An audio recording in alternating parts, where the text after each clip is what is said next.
Our next speaker really doesn't need any introduction, but he wrote one, so I'm going to read it. Tonight, Jim asked the question, why are you here? And depending on your answer, he may just have an incredible opportunity for you. So think about your answer. Why are you here? Please help me welcome Advanced Toastmaster Gold, Jim Barber.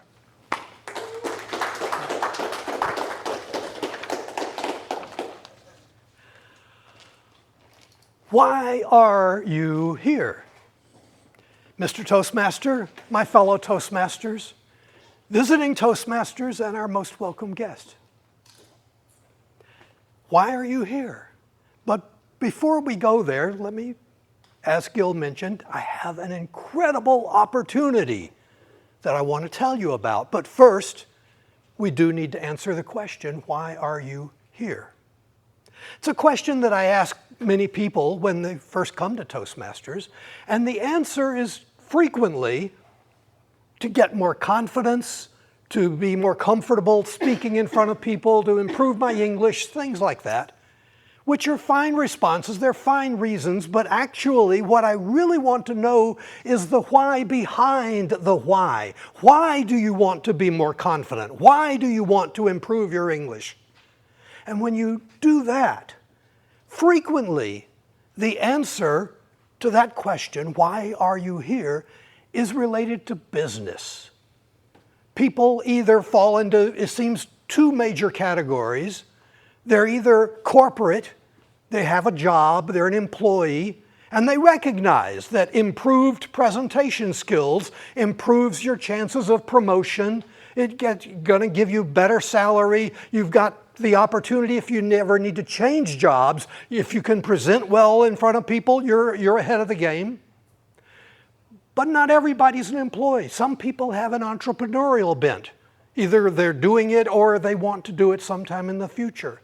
They also have good reasons for wanting to be a better speaker, but it applies to networking, or it applies to negotiation, or it applies to sales. So it's still, you gain a benefit by being a better speaker. But there is a third business group, and that's the one that I want to talk about tonight.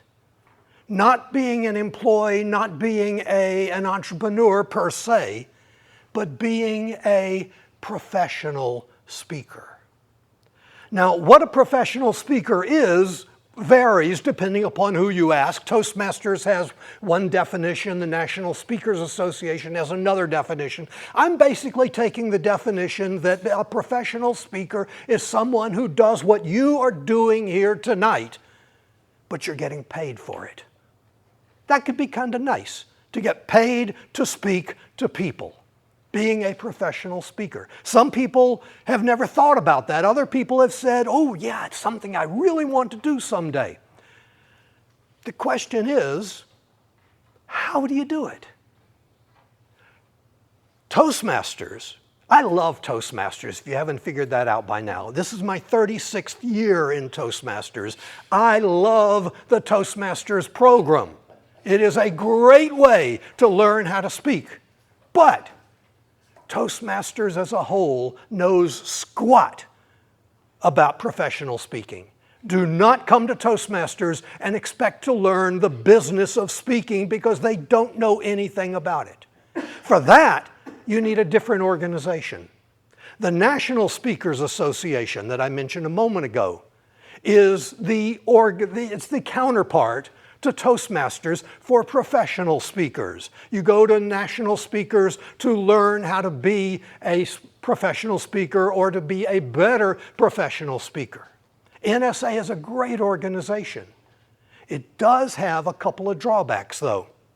One of the drawbacks is convenience. We, if you've probably noticed, we live not only in Florida, but we live down at the southernmost tip of Florida. We are far away from everything. And the National Speakers Association, being national, holds most of its events not in Florida. So it's inconvenient. You have to travel a long ways. Wherever they're doing it, you have to travel a long ways to get to an NSA event. The other drawback to NSA is cost. Without going into details, and of course it varies from one person to another, but generally, if you want to be fully active in NSA, it will cost you $5,000 to $10,000 a year or more, which is fine. If you are a professional speaker and you're making a six-figure income, great, it's not a problem, it's a decent business expense. But if you're just getting started, that's a problem. It kind of puts it out of reach for many people. Fortunately, there is an option. There is an alternative. The Florida Speakers Association.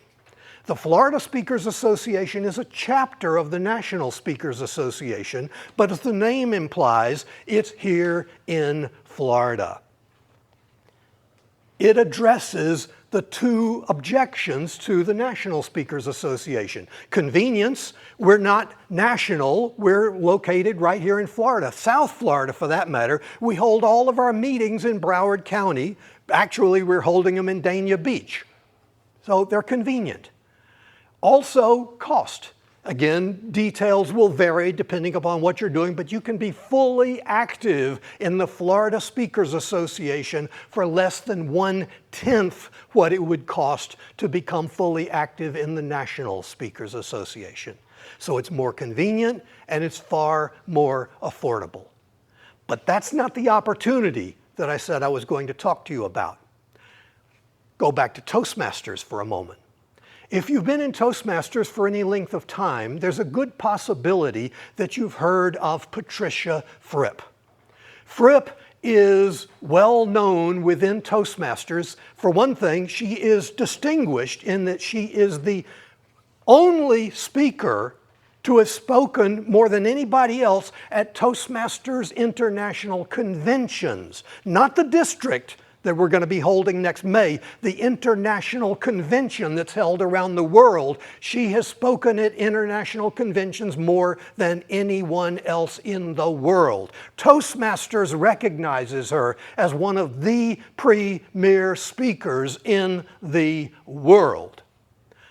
The reason that's important is for the November meeting of the Florida Speakers Association, November the 8th, the featured speaker that day is Patricia Fripp. So you have the opportunity to hear one of the masters of the speaking profession on November 8th. Now that's great if you're a member of the Florida Speakers Association. They get in for free. If you're not a member of the Florida Speakers Association, it costs $75 to attend the meeting. But here's the opportunity. If you have never attended a meeting of the Florida Speakers Association before, they have made a special arrangement that if you attend the November 8th meeting of FSA, you can get in for $25, 1/3 the normal price. And that's basically it. If you haven't ever harbored the desire or the inclination to be a professional speaker, then I'm not sure that I would spend $25 to go hear Fripp, no matter how good she is. Take the $25 and have a nice dinner at Chili's or something like that. But if you have ever thought about being a professional speaker, and so you would like to know more about being a professional speaker, you'd like to know more about the Florida Speakers Association, the National Speakers Association, and you would like to hear one of the preeminent speakers in the world speak, you have the opportunity on November the 8th to attend, to do that for only $25. And quite frankly, it's a bargain. So for some of you, it might be a good thing to consider if you had the inclination to make a difference, make a living, and have fun doing it. You can go to FSA and find out how. Maybe I'll see some of you there. Mr. Toastmaster.